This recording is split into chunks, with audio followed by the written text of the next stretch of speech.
Know what you mean with those sniffles, man. I got some allergies going on here. Yeah, it's that fall allergy season or something. It is. And you know what's interesting about the fall, actually, Tom? I looked into this today. This week officially marked the turning of the seasons. All right. This was Yep. officially fall, I believe, on Monday. So from summer to fall, seasons are changing. Speaking of changing, can the Broncos start changing some of their losing ways as we get everybody in the stream here? We got a big show. We got to react to a lot of things. We're getting into Chargers leftovers. We're getting into Bengals on Monday Night Football. Sean Payton, Bo Nix. What's going on with this team? Back-to-back losses on field goals on the road. They come home on Monday Night Football. We'll get into all of that. But before we do, what is up? It's a Wednesday night, which means it's time for MHI. I am one half of MHI, Luke Patterson. You can get at me on X at Luke Patterson LP. Join with me as always. My other half, if you will, Thomas Hall. You can get at Tom at Thomas Hall NFL. Tom, man, here we go. I didn't keep track of your prediction. I gave the Broncos a win, and they walked out of there with their second straight loss. Where were you at, Tom, and how are we feeling today, 3 days after a loss? I'm still pretty sore. I'm feeling a little ornery, and I need to vent. Yeah, not feeling too good. Not that it wasn't because of the loss. It was the mental errors that really bothered me. They've got to clean that stuff up, and that's an undisciplined type of play. So, and the defense was good, but not great. So there's a few things to work on, and obviously Bo Nix was just awful. So a few things to worry about. Man, putting this on Bo, I see how it is, Tom. It's going to be one of those kind of shows, guys. We're going to get into it. We are also going to let you know who took Dre Greenlaw's spot on the active roster. You can also get on over to milehighhuddle.com. Let us know how you're feeling about your Denver Broncos, who have lost, 2 games by a total of 4 points, something like that. I mean, this team is competing. I want to say they're doing half well, but then they do all the wrong things at the worst possible timing. I mean, this defense to me, you said the defense was good, not great. I don't know, Tom. They look a lot like pretenders to me and not contenders. It was one of my takeaways over at milehighhuddle.com. I'm mad. I'm upset. And it's going to be one of my keys to victory coming out on Friday morning over at milehighhuddle.com. I took a deep dive into the penalties. You would be surprised which unit is truly the most undisciplined when you look at this Broncos roster. I will take you through it and more. But you're right, Tom. It's not good enough. It's not good enough at the quarterback position, the head coach position. I think the only thing you could say, the left tackle's doing pretty well on this offense, and you can read about it over at milehighhuddle.com. Chad's got a really good piece up, or is it Zach? It's one of those Mile High Huddle boys. They have a good article up. Garrett Bowles is one of the best left tackles, specifically his pressure rate right now, Tom. But sans Garrett Bowles, this offense seems to be going nowhere very quickly. Yeah, I mean, Dobbins seems to be doing all right, but other than that, you can't really point to anybody that really can lift this team to higher heights, so to speak. And you look at the defense too. I mean, there's only maybe you can point at a couple people that have really been impactful, but I mean, that's the thing. They just have too many mental errors, and they don't have enough impact to overcome that at the moment. And then finally, the worst thing is they just can't seem to get it done in the fourth quarter when they should. Broncos can't seem to get it done, and it's starting to change David's prediction a little bit. What's up, David? Always faithful on MHI every Wednesday night. Good evening, Broncos country. 11-6. I see what you did there, David, and I'm on to you. It used to be 12-5. Now we're dropping to 11-6. Issuing a little bit of caution, right, Tom? I think that's where you sat with your official prediction. No, you were 12-5 because I keep track because I want to chirp you, Tom. I want to say I was right and you were wrong. So I am that petty, and I do keep receipts. No, David, I'm with you, man. This team, look, there's a lot of improvements that needs to happen, but it is early in the season. And, I said last week that this team was at a fork in the road. This team has no choice but beating the Cincinnati Bengals on Monday Night Football. If this Denver Broncos team cannot win against the Cincinnati Bengals, led by a backup quarterback, by the way, the Bengals are coming off of their worst game ever as a franchise, getting blown out 48-10 against Carson Wentz and the Minnesota Vikings. We're going to take you guys through that and more. But before we do, let's say what's up to some of our friends in Broncos country.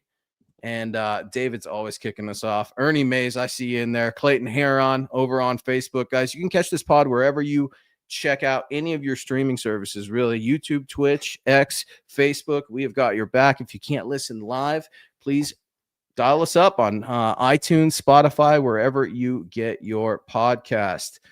Tom, we're rocking and rolling. I want to get to some super chats, and I see some friendly faces in here. I see some new friends, and I see some old. Let's get to it. Broncos Unchained, an exclusive member of the MHH community, coming in hot, fast, and furious. A very generous $50 super over on YouTube. It's hard to win with only 9 first downs. Well said. Thank you so much for the support. We really appreciate it. But yeah, exactly. And when you're getting beat just about every other way and you can't convert, it's surprising that they were in the game as much as they were when you lay it out like that. 9 first downs. Thank you for that. It's surprising that they were even there at the end enough to even possibly pull out a win with a performance like that. I'm getting like Matt McChesney vibes from the Broncos Unchained handle, right? Like I know what is it? What's Matt's gym, right? It's something Unleashed or something. It's something crazy, man. Matt's a great dude, right? Love Matt McChesney, and I know all of Broncos country does too. Thank you very much, Broncos Unchained, an exclusive MHH member. You guys can join by heading on over to YouTube and subscribe. Join our exclusive membership for perks that you cannot get anywhere else. I would encourage everybody to head on over. And we're big Star Wars nerds, Tom, right? I think that's safe to say. We get along with our fellow nerds on this channel when it comes to Star Wars. I know Chad is a big Lord of the Rings guy. We got you covered with your sci-fi over here at MHH. I feel like Obi-Wan Kenobi. Now, there's a name I haven't heard in a very long time. What is up? Naj Althoff, a very generous 1999 over on YouTube. Hopefully you and yours are doing well. Naj, I know he's going to be excited to see Tom over at the meet and greet coming up here in just a few weeks. Naj is an absolute animal out in Broncos country. We always have a blast getting to have a cold pop or two with Naj at the official MHH meet and greet. And weighing in, hey, brothers, I feel good about the setup for the team moving forward, but the shine is gone. No more Nix as a top 5 quarterback. It's lunch pail time.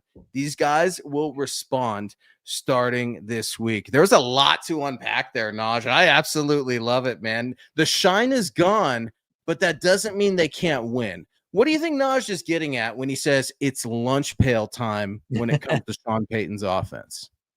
It's time to go to work, man. That's the thing. They were talking about too much in the offseason when they hadn't done anything yet. So they were talking about Super Bowls. They were talking about how they, why can't they be better than the 2015 defense before they went out and played a single down.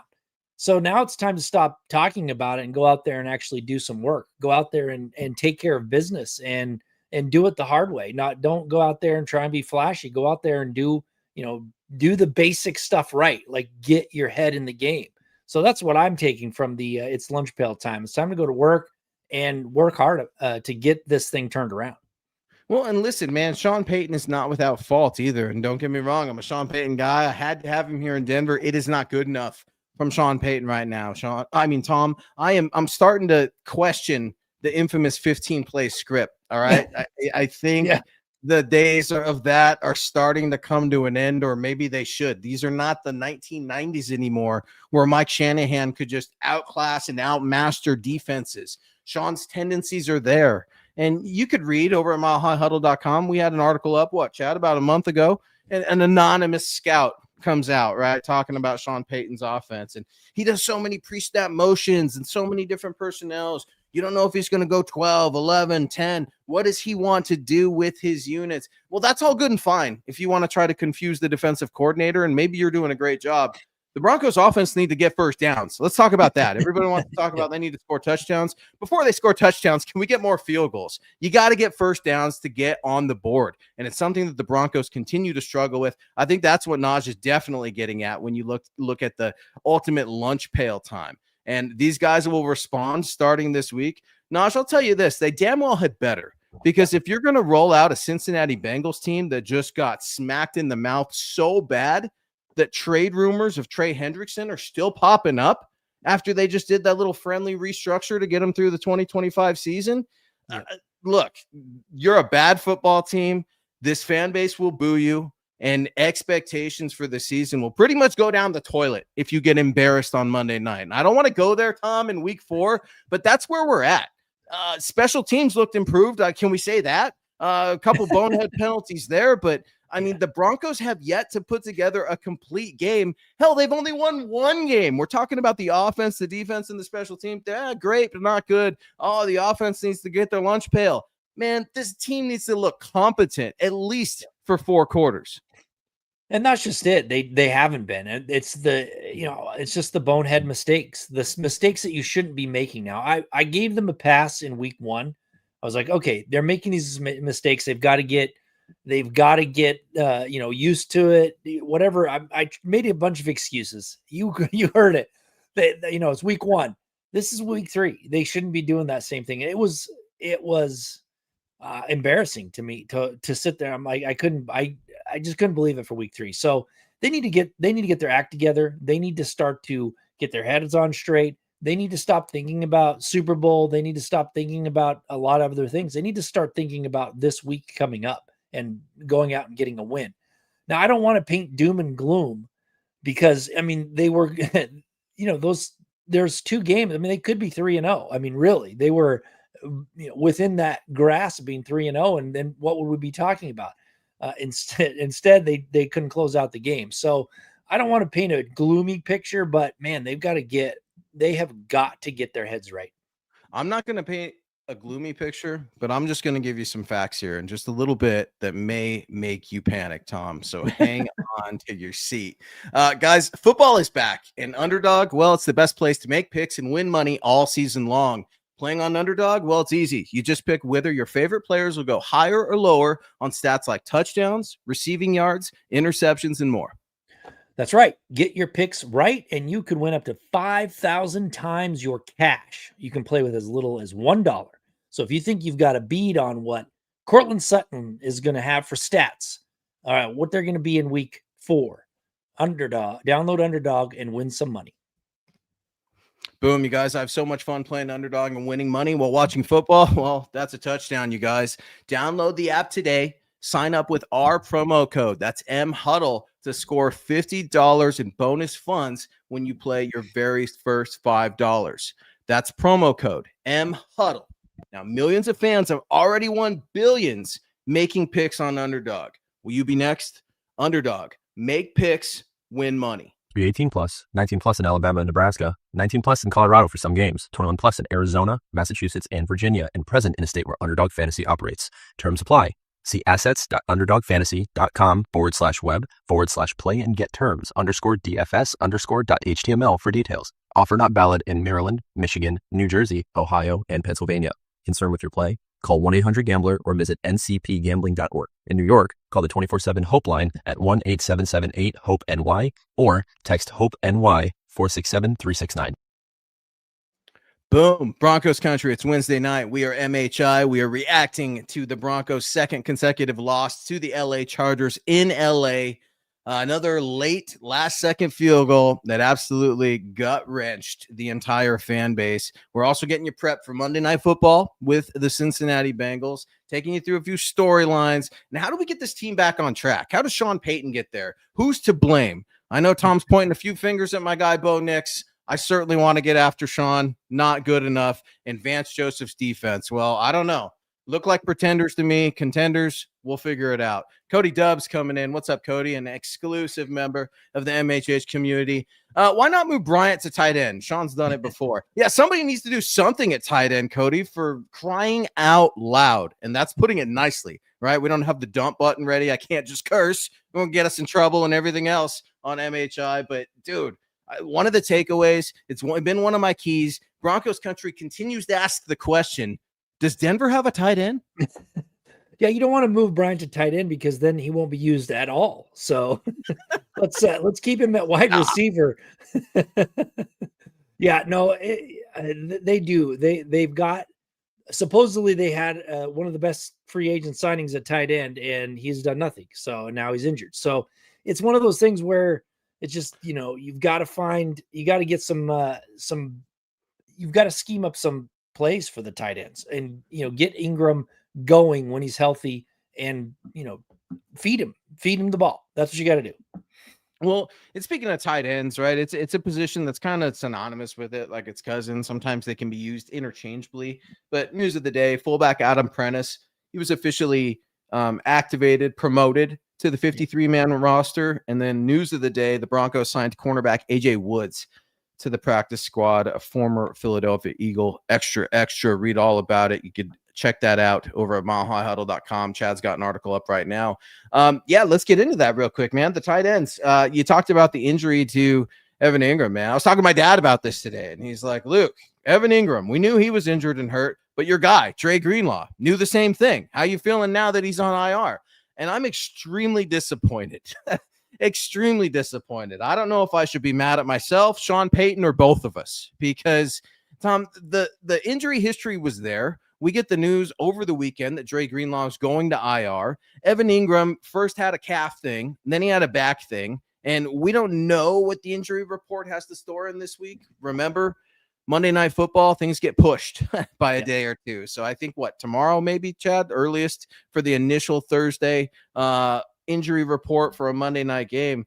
I can't figure it out. And I know you got Adam Troutman on there, who, by the way, also gave up a nasty sack in week 2 against the Colts. It's just a position that is not only underutilized, but it's completely ignored. I do not understand it. And I would almost say the wide receiver position is the same way, Tom, because Sean only features one per game. It's been Cortland Sutton in games 1 and 3, and Troy Franklin with a breakout moment in game 2. Marvin Mims. Let's have the Marvin Mims Bo Nix discussion, because watching the game with my family, right, and I'm yelling at the TV. Come on, Marvin. We can't catch that. Fingertips. It's at your fingertips. Touches your hands. I've always been taught you catch that ball. To be sure, Tom, she says, as clear as it is day, Bo cannot overthrow him. Yeah. Where do you fall on Marvin and Bo, who share a ton of blame in a lot of missed deep impact plays and scoring, especially against the Chargers? Yeah, I mean, those are those plays you got to make. And so whether or not you want to blame Marvin Mims, I mean, I think he probably put his hands up maybe a little early, should have kept running or maybe dove. Who knows what he could have done. But the fact of the matter is Bo Nix, it wasn't just one deep play that he was off on. It was three deep plays that would have changed the face of this game, and he missed them. That's all there is to it. So when it's three of them that happen, you can't just go say it's the wide receiver's fault. At some point, you got to point the finger at Bo Nix. And Bo Nix, receiver's fault. Bo Nix did not have a very good game. He just didn't. I mean, when you look at all the metrics, it was pretty abysmal. He's not the reason they lost, though, this time. Certainly was the case, I could say, the Colts. But I'm not going to give Bo Nix any passes. You're right, Tom. We don't do that on this show. And Phil coming in, man, just as he does every Wednesday night, sounding off with his opinion on MHI. Good evening, Luke, Thomas, and Scott. Got to get someone to replace Alex Singleton and need help. Something for Powers. Welcome. MHH for life. Yeah, man. That was another takeaway, Tom. You've been on it for a long time. Alex Singleton continues to get exposed. And what's worse is it's not one position that's exposing him. As you know, it's two. The running backs and the tight ends are coming straight for the Broncos inside linebackers. And Justin Sternad has had a very good, fast start to his defensive season here in 2025. But inside linebackers so exposed right now for this Denver team. And it doesn't seem like Vance Joseph or Sean Payton want to experiment with any other combinations. And I know we've got some articles up right now, different Denver Bronco combos that need to get in there, which players need benched, which ones need to start. You can read about it over at milehighhuddle.com, Tom. I don't know what say you, but the inside linebacker, they looked a lot worse as opposed to any better, at least in LA. Yeah, Singleton, I tried to warn everybody, but everybody's like, oh, no, it's going to be fine. I said Alex Singleton is outside of his peak. He's definitely older for NFL years, coming off a major injury. I did not expect him to play well. And I wasn't a big Alex Singleton fan to begin with. I thought he made a lot of tackles, not a lot of impact plays. But he looks like an older linebacker who's had an injury and trying to come back from it. That's what he looks like to me. And unfortunately, they have nothing else to put out there. Greenlaw, their big ticket free agent item, he's hurt. You've got nobody else coming up. Drew Sanders is hurt. So and that's another thing too. Everybody's like, oh, Bo Lowry will take care of the injuries. Well, when you start bringing injury prone players in, you get more injuries.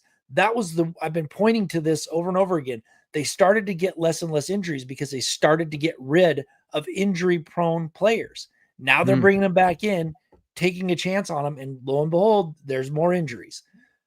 It's just a few things that really bothered me this offseason. I thought they should have upgraded that inside linebacker position. I was hoping Drew Sanders could do it. Where's LaVale Bailey? Is he just they don't even want to play him anymore? Like, I don't understand that either. It's Quay Robinson. It's like what you're watching the same game we are. Why are you not doing something about the inside linebackers? I don't know if it's just Sean Payton so unwilling to change or if it's Vance Joseph. I don't know what it is, but there seems to be a lot of resistance to change, or at the very least, the Broncos are failing to adapt and overcome. And Chase Wellner, good friend of the show, an exclusive member of the MHS community. What is up, Chase? For a while, I was typically in the inside linebackers don't matter crowd, but it is such a massive issue with the Broncos. And I challenge you, Broncos country, Tom, anybody else listening, name the last Broncos inside linebacker that was drafted and developed here in Denver, Colorado. It's a problem. Just like it's a problem. And I've been saying, Tom, you had your rant, right? And you're right about the inside line. You've been telling everybody, oh, Tom, look at the PFF rating on Alex Singleton. Oh, Tom, if he only he was there, he would keep tackling and leading the team. Well, I have also been there in the trenches saying Luke Wattenberg is not good enough to be a starting center for the Denver Broncos. And I continue to say it here tonight. He is continually blown off the ball. You've got the rest of your offensive line who's playing quite well. What, the top two highest paid offensive line in the league? And are we going to financially commit to Luke Wattenberg after this season based on what we've seen? You have got to be kidding me. It's not that I don't think that this kid, it's not an X's and O's thing. It's not a work ethic thing. It's just a physicality thing. And I don't think that the leverage thing, something that's kind of important on the offensive defensive line, I don't think he understands that. I don't know if it's strength. I don't know what it is. He's mobile. He's athletic. I want to like the guy. It's nothing personal, but I just continue to see the same thing year in and year out with this dude. And we start to wonder just a little bit why Bo's feeling rushed. Well, Bo's feeling rushed because he knows his center's going to get blown off the ball. He's also feeling rushed because Sean Payton doesn't get the play in till right before the headset gets cut off for around 15 seconds.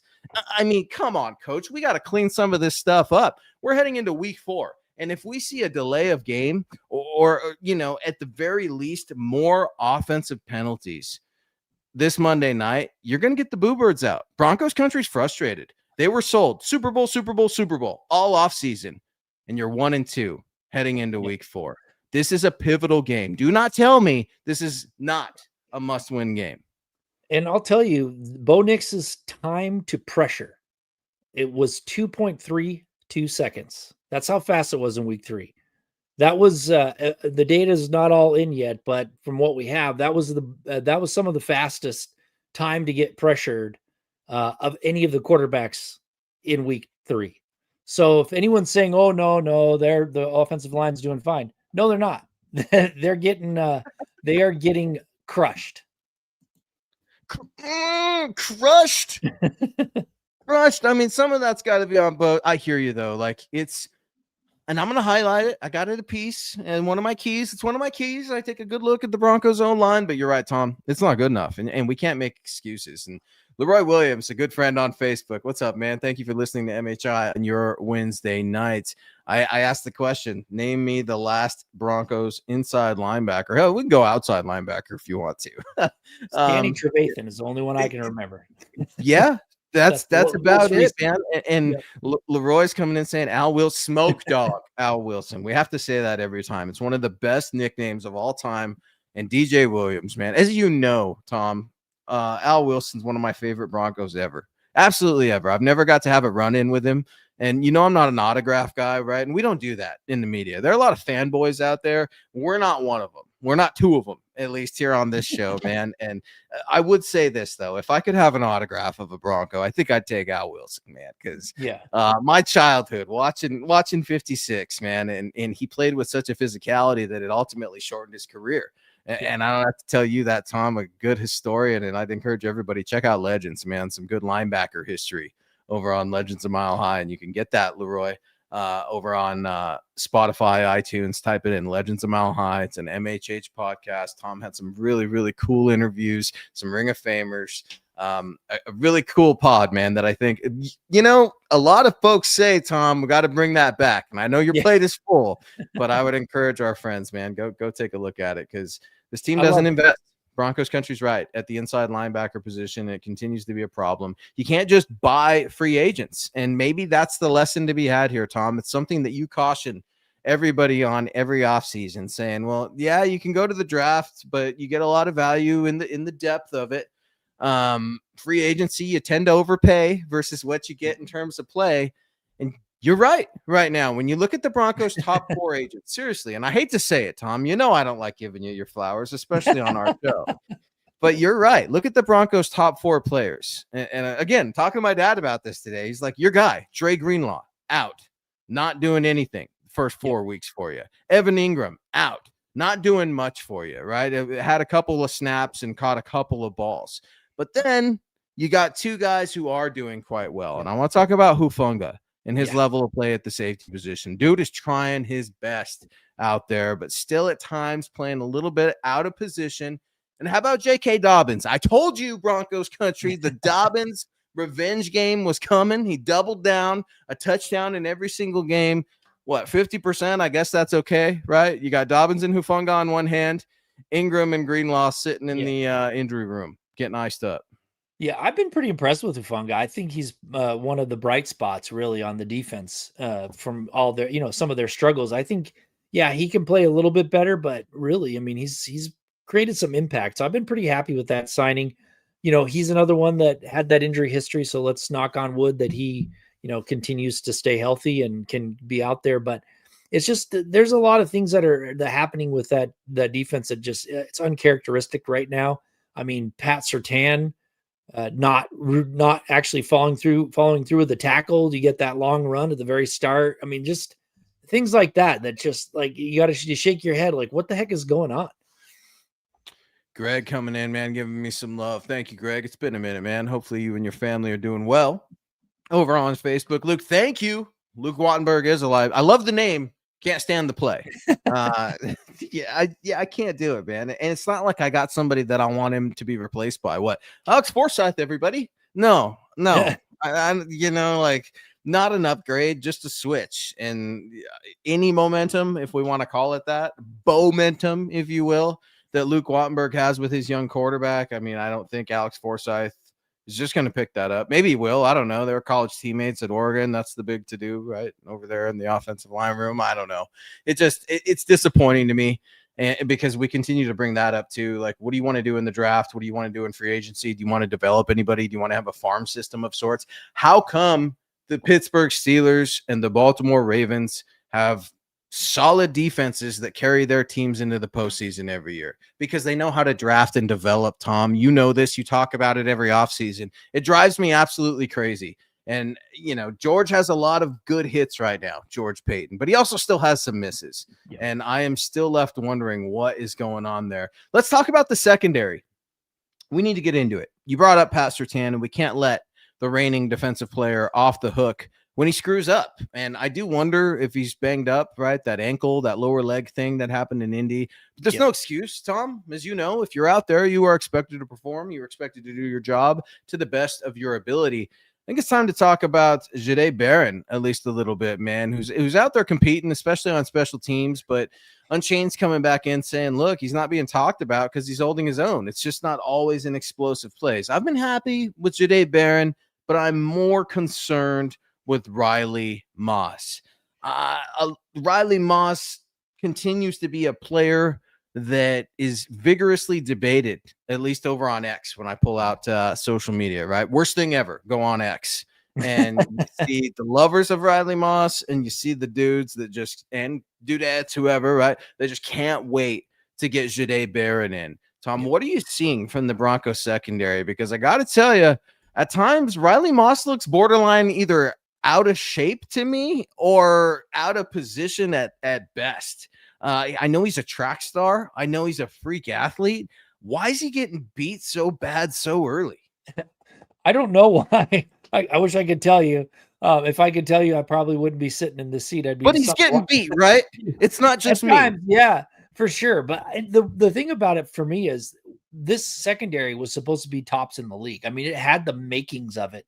I mean, it was a pretty good one last year, and they strengthened it. They brought in another safety. They brought in the first round draft choice. I thought, wow, this secondary could be the best in the league, but it's not been. It is not living up to its potential. So at some point, you're either going to have to say, you're going to have to start playing better, or we're going to make some changes. So let's see that happen. Yeah, and change coming in. Exactly. Yeah, big Chris Abrams-Draine, he had a great preseason. I thought he was going to actually force them to trade somebody. That's how I liked him too. I thought he played really well. Our guy WJB, man, one of our good friends. You got to ease up on the characters. I can't see Tom's face when I'm pulling this up, man. You're writing me a 6-page letter, Will. Hopefully you and yours are doing well, brother. I've been thinking about William, man. I've been thinking about you because the international games, Will, are coming up right around the corner. And it's one of the coolest things that we do pride ourselves on here at MHH, specifically MHI. Broncos country is not a geographical location. It truly is a state of being. At least that's what we say, what we believe, what our mission statement is here at Mile High Huddle. London calling. I hope you and Broncos country are well. Yet a very difficult defeat to take. We just got to be stronger next week against the Birds. Before coming to London, I'm concerned. Must-win game this week. We might want to do some trades. Yeah, I don't know. Sean's pretty stubborn when it comes to trading. Remember, it took him 100 years to get rid of Jerry Jeudy, and we all see the problem that guy has been and continues to be out there in Cleveland. I told you so. But I am excited for the international games, Will. I'm looking forward to it. It starts, this Sunday morning in Dublin, Ireland. How about that, right? Dublin, Ireland. You got the Minnesota Vikings and the Pittsburgh Steelers. An early game, 9:30 Eastern. What do you think of these international games, Tom, considering the Birds? I said the Birds. The Broncos and the Jets. Broncos have an international game against London. Will's going to be watching that one at 9:30 on Sunday, October 12th. I do not like international games. I can't stand them. I hear they're inconvenient for the players, but if I'm being honest, they're inconvenient for me. I don't want to get up in the morning and watch something at 9:30 in the morning. I want to watch all the pregame shows. I want to sleep in a little bit. I want to take my time because it's a work day, man. Everybody else gets to drink beer and everything. I'm grinding away with takeaways over at milehighhuddle.com. We got to take notes, watch film for this show so we can give you all of the inside information. I don't like international games, Tom. I can't stand them. I wish we would do away. Well, they're not going away. They make too much money for the NFL for sure. I don't really, for me, I don't care for them because like you said, I like football all day, but they are on pretty early. But the thing of it is I love it for our friends across the pond or wherever they are. I mean, it's a great experience for them to get to go see the games. They don't get to see them very often. So I do like it for that. And I think it helps broaden the NFL reach, and which also broadens our reach as well. So in that, I like it. But yeah, it especially if it's a home game for your favorite team that you have to go on the road. Usually you're home, you get those wins at home more often than not. So you're kind of losing out on a home game. So there are some issues with it, but it's fun for our friends that are, international. You're very considerate, Tom. I hadn't even thought about that. I just, think about me and what's best for me. So now, well said, man. Like it brings in a fan base a half world away that's in the trenches with us every single day, right? And I know in the morning show, those guys get a lot of European crowds then, and it's cool, man. It's cool to see our orange and blue those flags and those colors all over the world, man. It's really, really cool. The Ronk coming in from Arizona, man. What is up, Big Mike? Good evening, Thomas and Luke on the Mile High Insiders. Go, Bo Broncos. And Mike, always speaking of generosity and consideration, man, Mike is officially the Ronk gifting 5 Mile High Huddle memberships to Broncos country, man. Very, very giving of you, Mike. We appreciate all of your generosity. Always taking care of Broncos country. It's cool, man. Big, big fan of you, Mike. Thank you. Yeah, thanks, Michael. Appreciate it. We always love to see you jump on here and give us some support, or just be here with your questions and comments. So thanks a lot. Really appreciate it, man. What do you think about the midnight navy jersey combination with the pants, right? The blue pants. Is it the white helmet? Is that the midnight navy? I don't know. I don't know if they've said whether or not it's going to be white or blue. It might be all blue. That'd be cool. Okay, all blue. All dark blue. Yeah, I saw today. What? Midnight navy. I'm looking at it now. It was released. Yeah, white helmet. So it's the white helmet. Didn't they used to call it like the snow-capped theme? Wasn't that what it was last year or something? I guess marketing changed a little bit in 12 months. I don't know. I'm not into it, man. I'm really not. You know me. I love those Orange Crush jerseys. They're absolutely my favorites. Whatever. I don't care. As long as they win, I guess. But how excited are you for the navy blue jerseys, Tom? Because the fan base, it's a big deal, man. And maybe it's just a sign of me becoming an old man now, because I used to be big into the uniform combinations and stuff. I remember when it was a rarity for the Broncos to wear orange jerseys, right? When the blue was just the standard when I was growing up in the 90s, brought us 2 Super Bowls. It broke that curse, Tom, as you know. In the very first year of the uniform's existence, right? In 1997, a lot of the players very resistant to the new threads, and John Elway came out there and walked the runway, if you will, modeled those white pants, blue jerseys, and never looked back. Apparently blue comes back this Monday night. Yeah, I don't really care about, I don't really like the jerseys that much. They haven't grown on me, the new jerseys. So, I don't really care what they wear. I want them to win. That's what I think. Unless they're, obviously if they're doing the throwbacks, those are beautiful. They should wear them all the time. I love them. But they're perfect. Yeah, exactly. But I don't really care. They whatever they wear, it better bring them a victory. They better bring them a victory, man. I'm excited to see. And Broncos country, take care of each other out there, man. Can I get on my pedestal for just a second? It's my show, so I'm going to. But Tom, I'll tell you what, man. I am so disappointed, and I haven't seen it yet, and I don't want to see it. But I'm so disappointed seeing fan bases getting after each other, right? In all the wrong ways in the stadiums, man. Take care of each other. Go have fun on Sunday, on Monday nights. College, if you're doing Saturday, high school game, little league games, man, go have fun. This is supposed to be entertainment. This is something we're supposed to be able to escape to. So take care of each other, Broncos country, especially on Monday night, man. It's going to be a late night for a lot of folks. Every time I'm at the stadium, every time I'm watching the game, and it's a Monday night or a primetime game and it gets late, right? And I'm sitting there and I'm grinding over at milehighhuddle.com, getting those takeaways in, right? When the clock hits 0, I'm tired. And then I go back and I look at these kids, man, and I'm thinking, did you go to school the next day? Did mom and dad make you go to school the next day? Did you get a note from Sean that said it was cool?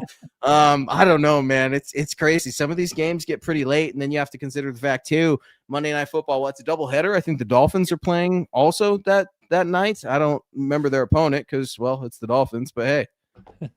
Yeah, I can't remember who it is either, but yeah, it's going to be a late night, especially if you're, East Coaster watching the those games. It's the worst. You're up too late for sure. But yeah, what time do the Broncos even come on? I don't even know. It's weird. I'm sorry, I'm kind of out of it on this. Is it like a 8:30 kickoff, 8:30 Eastern or something like that? Yeah, it's gotta be late, man. It's gonna take them 84 years, like the Titanic lady says, man. It gets late, but you know what though? At the same time, primetime games, players get up for primetime games. Moments happen. Last year, I think a lot about the 2024 season and some of the most exciting moments. And while it was cool to have the Broncos win streak, while it was cool to see them go to the playoffs and get their asses whipped by the Bills, for me, a couple games really, really stand out. And I hate to say it, but was it Sunday night or Monday Night Football against the Cleveland Browns? That game was an absolute thriller last year. The Broncos came out ahead at home in Denver. That's when the Mile High magic truly happens, right? You had Bo Nix's largest completion to Marvin Mims last year, right? They went for like, 80, 90 yards, something like that. It was an absolute burner. And they can't hook up on a 40-yard go route here in 2025. Just right up the seam, flags, posts. They can't get together. And then another game, Tom, and I would be remiss if I didn't bring up the Bengals last year. And Broncos v. Bengals was one of the best NFL games you could see all season. Of course, since he took that one 30-24 in overtime. Talk about Riley Moss, right? I mean, Riley has to have either a little PTSD from T. Higgins and what he did to him last year in Cincy, but he has an opportunity to get some get back against the Bengals on Monday night. Yeah, well, let's hope they can close the game out. I mean, it would be nice if there was a blowout, but if they're close, let's see if the Broncos can actually close it out, because that's what they need to do. They need to prove to everybody that they can actually go in late in the fourth quarter with a lead and keep it. And that's what they need to do. And that's what they haven't been able to do. So let's hope that they can show that they can go out there on prime time and, show everybody what the hype was all about. At least get right, get back at it, do some, win with good sound football. That's what I want to see. Yeah, man, let's go with JK, man. Let's run it till the wheels fall off, dude. I mean, the Broncos run game is not as bad as you think it is. I hear you, Broncos country. You're not seeing the 90-yard rip-off runs. You're not seeing the Derrick Henry-like violence, who, by the way, has been a little odd this year in his own right. But you're building something, and not everything is going to be a gain. Sometimes a +2 sure as hell beats a -4. Sometimes getting back to the line of scrimmage, you live to fight another day. I am seeing some of these things, Tom, when I go back and watch the film, but then I'm seeing Sean almost panic and just abandon that philosophy, abandon that game plan, being fixated off of one or two tendencies from that first 15-play script, and it's driving me nuts. Just like Todd is driving me nuts, saying he doesn't like the orange jerseys. Todd, you were killing me. I want to know, Todd. Todd's a good friend of the show, an official MHH superstar. So I wanted to give Todd a little hell. Orange jerseys, man. If you don't like the orange jerseys, Todd's got to be thrilled about the Navy Midnight Blues. Yeah, I'm not. I'm with you. I'm not a big fan of the jerseys in general, but I love that they have orange, and orange is their, that color I remember as a kid. But it's not the same feeling anymore. I think for me with the jerseys is they went it was one of those things where they added that last thing that they shouldn't have added. To me, it's like they shouldn't have added the last thing that they added, or whatever it was. There's something about it that they just went a little too far. They should have made it a little bit more simple, maybe more like those 60s jerseys before they switched to the the orange with the D on the helmet, back when they had those different colored jerseys. I think with the weird looking horse on the helmets, if they would have been more like that, I think I would have liked them a lot better. Yeah, man, it's interesting that you say they took it a little far, because Tom, as you know, if you've ever seen my X account at Luke Patterson LP, sometimes I take it a little too far, but I just can't help myself, Tom. Sometimes there's low hanging fruit. Sometimes it's I told you so moments. I think Broncos country, we're all taking a victory lap right now, saying at least that's not us. Russell Wilson has officially been benched as the New York Giants starting quarterback. No more. Jackson Dart, rookie first rounder out of Ole Miss, will step into those starting role. Tom, I watched the game. We were talking about it before the show kicked off. I was telling you, man, it looks exactly like what we saw here in Denver. The moon balls, the I don't give a gee whiz, the power of positive thinking.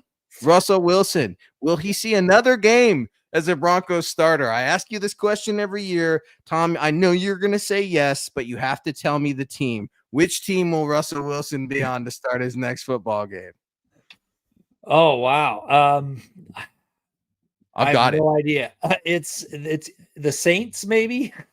Ooh, The New Orleans Saints. I could see it. They are desperate. And when you're desperate, you call Russell Wilson because he's desperate too. I don't know, man. It's interesting. I actually tagged it, right? Bleacher Report did a little tweet over on X saying, quote, Russell Wilson says he is not retiring after being benched by the Giants. What team should trade for Mr. Unlimited? And then underneath it, it's the picture of Russ, and he's just grinning, smiling ear to ear. Very happy guy, right? Good for him. It just says, quote, I'm not done. And I just absolutely loved it. I had to retweet it. 36-year-old Russell Wilson being benched. So I tagged the Bengals. That's right. The Broncos' Monday night opponent saying, quote, is it too late? Tagging the Bengals because we all want to see a Russell Wilson revenge game, especially at the MHH meet and greet for the Giants coming to town in Denver. Tom, what'd you make? Did you see the Chris Jones exchange with the broadcast where Chris Jones, Chiefs defensive tackle, all-star, Super Bowl champion, one of the nastiest in the league to do it right now, has apparently been trying to get Russell Wilson's jersey for a long time, right? Since his Seattle days, since his Broncos days, maybe with his Steelers days. And finally, Chris Jones just like, I don't want it. I don't want it anymore. An absolute egg on your face moment for Russell Wilson. They continue to add up. Yeah, I don't know, man. I everyone from the Chiefs is just so unlikable to me. So, either one, I don't care. I don't care who gets the better end of that. Or for me, I can't stand anybody from the Chiefs. And I'm not a big Russell Wilson fan anymore either. So come on, however that goes, I gotta side with Chris Jones, dude. And like, does that not tell you kind of like what an ass Russell Wilson is? I mean, you're not gonna give your jersey to Chris Jones, who could have it anytime he wants. He'd rip it right off your back. He does so in every game that he plays Russ in anyway. It just, I don't know, man. I just thought like the arrogance of it too. I'm like, oh, Mr. Team me. There we go. Yeah. Another good example. And Strings in here talking about seeing Dart. Todd saying Russ needs to retire. Roy. I think Wilson's done. The weird thing about Russell Wilson was a Hall of Famer, and now he's been hanging on, and everybody's laughing at him, and now he may not end up in the Hall of Fame because of these last few years that he's just been hanging on. Russell Wilson's like that really good meal that you had on Monday, and it was to die for. You went to the store, you got all your groceries, you followed the recipe to a T. You and everybody else, all your guests at the dining room table enjoyed it. So what do you do with the leftovers? Well, you save them, and you have them the second day and the third day. And by the fourth day, they don't taste as good, and you're starting to wonder if there's a problem. But on the fifth, you're on the can all day, sick, coming out both ends. That is where Russell Wilson is at in his NFL career. Somebody needs to tell him. I don't care if it's Jake Heaps, and I know he can't stand me still, at Luke Patterson LP, the QB guru, who? I don't know who needs to tell Russ, but it is time, man. Go enjoy retirement, enjoy your beautiful family, and then head on over to the Raiders, like my guy Daniel Rood is suggesting, so the Broncos can get back on an AFC West opponent. Yeah, I would be shocked to see him go to the Raiders only because of the bad blood between Pete Carroll and Russell Wilson. And Geno Smith. Don't forget about Geno Smith, who's over there as the starting quarterback. I love it. Yeah.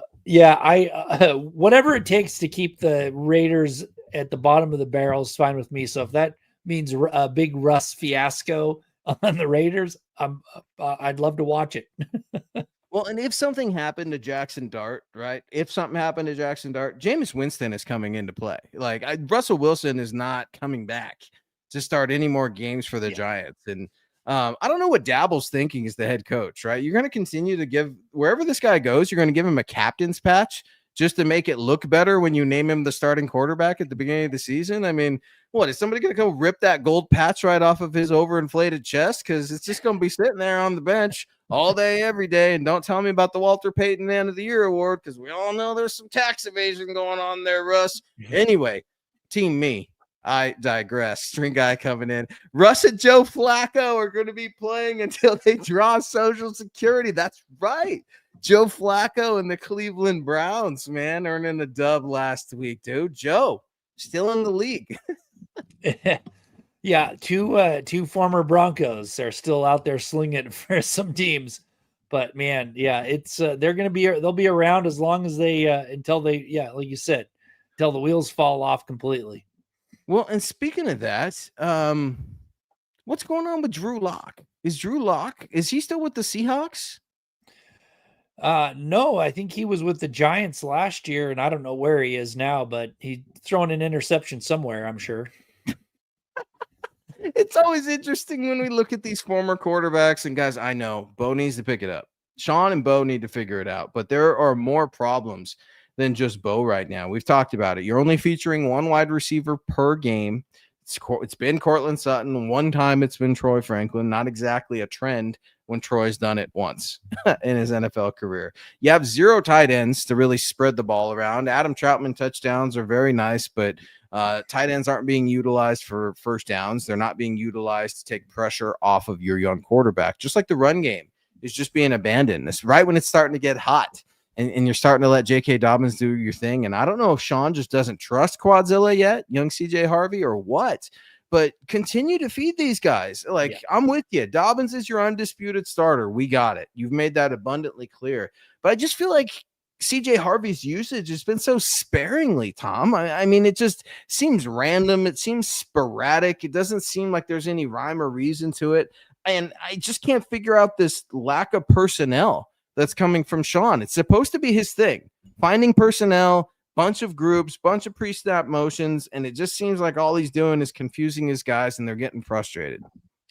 Yeah, and that's what I keep saying. Like, you've got to maybe make it a little more simple for a little bit, so that these mental errors are not going to keep popping up, or whatever it may be. I'm not sure.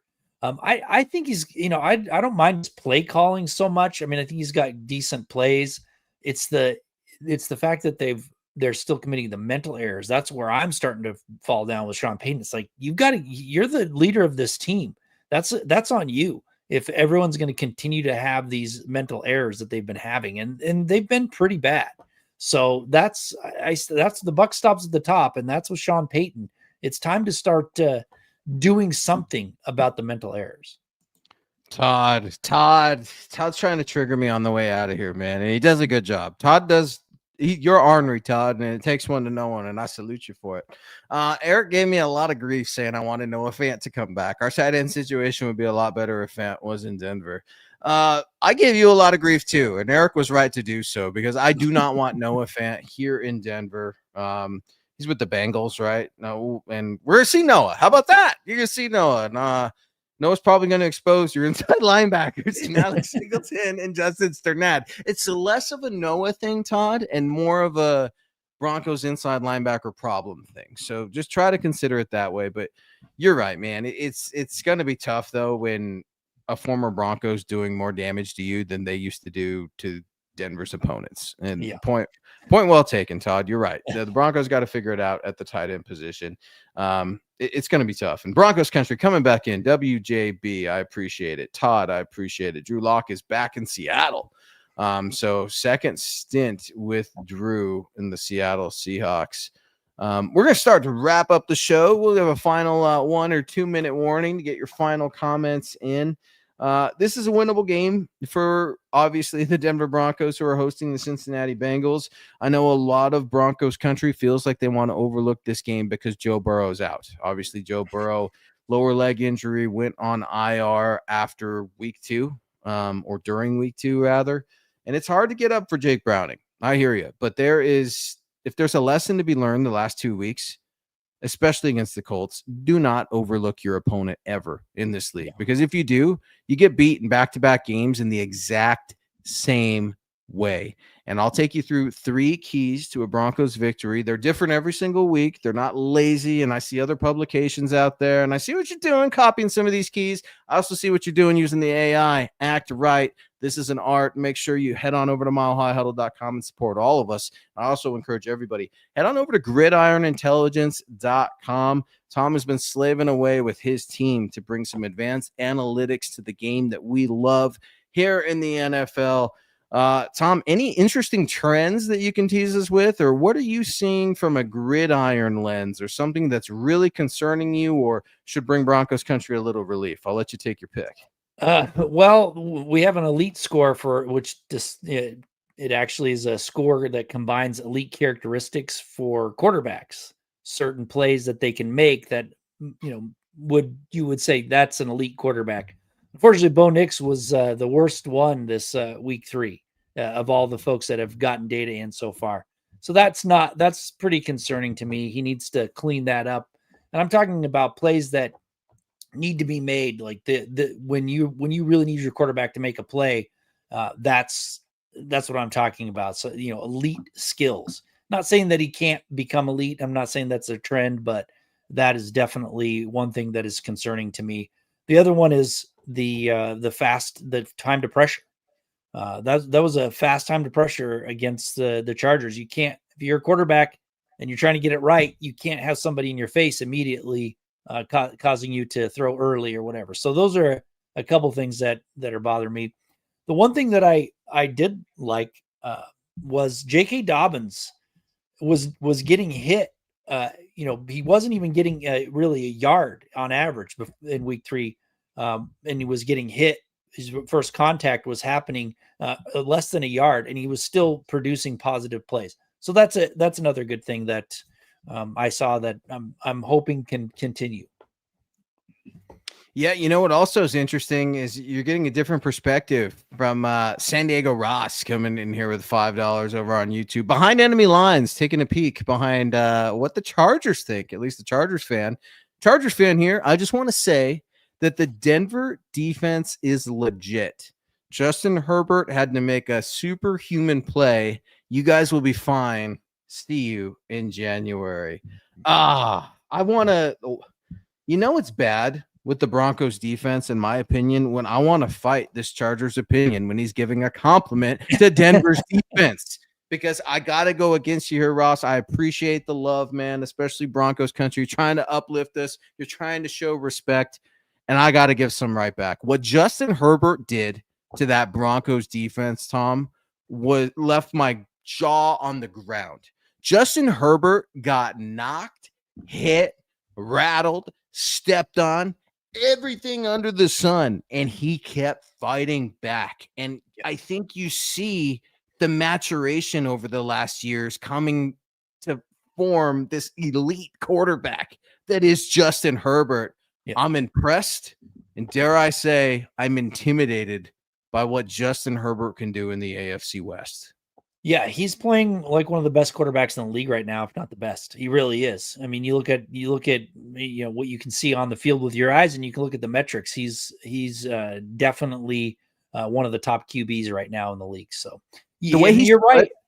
What's that? Spreads the ball around, Tom. The way he spreads the ball around, I mean, he just dishes it out to anyone and everyone. And that's what Bo and Sean want to do. It's not that dissimilar of an offense, not that dissimilar of a theory. It's really not. Hell, both these guys are from Oregon. They have some similar styles in their own right, but it's not clicking yet for Denver and Bo. It's not clicking yet for the offensive play caller and Sean Payton and Nix. And we got to figure that out, Ross. Really, really appreciate the insight, man. But I'll also say this. The Chargers O-line did a lot better than I thought they would. They really did against Broncos' ferocious pass rush who got after Justin. But Justin Herbert, man, he would never give up. It's like he kept coming back, and like the more Denver would knock him around, the angrier he would get. And the more pissed off Herbert would get, the better he would play. And I can't wait, dare I say, to see what he does to other opponents. I hope it's a little bit different the next time the Chargers come to Denver. Unchained, Broncos Unchained coming back around, man. Appreciate you so much. All the love. You've been very, very supportive here on Wednesday nights. Eagles are notorious for slow starts, and look where they wind up. Ooh, Broncos Unchained. Let me know how we feeling about that Broncos-Eagles game that's right around the corner, because the Eagles seem to be lying in wait, and I tend to give the Eagles a lot of grace when it comes to their slow start, considering they know what it takes. We think we know what it takes here in Denver. At least we talk about it in training camp. We talk about it on our pods. We write about it over at milehighhuddle.com. We're waiting to see it. Yeah. Yeah, and I mean, we're not writing the Broncos off yet by any means. I mean, like I said, they barely lost a couple games. They probably should have won. We'd be talking a little bit differently about them if they were 3-0. So we're not writing them off yet. They are off to a slow start, but they do have to fix some things, and they have to fix them soon, or they're going to find themselves in too big of a hole to come back from, which I think it starts on Monday. My opinion is Monday, they right the ship a little bit, and then it goes from there. It gets better and better. Appreciate it, Unchained, man. You've been awesome, and Broncos country's been awesome. And Cody, I see you in there, man. I can't do it. I appreciate the support, dude. I hear you. We got to clean up some of the attention and some of the focus in general, but we got to make sure we're being good to people. So I appreciate the support. I appreciate the love. And Broncos country, we're just about out of time. Stay tuned. You will get our official predictions too early. Monday night's right around the corner. I know it's a weird week. I hope Broncos country can enjoy the international games starting in Dublin this Sunday morning. Get your college football in, your high school football in, your Pee-wee football in. Spend time with your family, your loved ones, be together, have meaningful conversations, laugh. Laughter is a huge key, Tom, and I need more of it in my life, man. Just like I need more of these shows every Wednesday night, you can get at Tom and I here on MHI. And guys, head on over to the mothership at Mile High Huddle over on X. We appreciate everybody watching on Facebook. That's facebook.com/Mile High Huddle pod. Head on over to the MHHmerch.com and get your swag on. Grab yourself an MHI hat. We appreciate the subscribe, like, and share that everybody can give us as well. And Broncos country, keep rocking and rolling, man. Into Monday Night Football against the Cincinnati Bengals. This is the way. This is the way.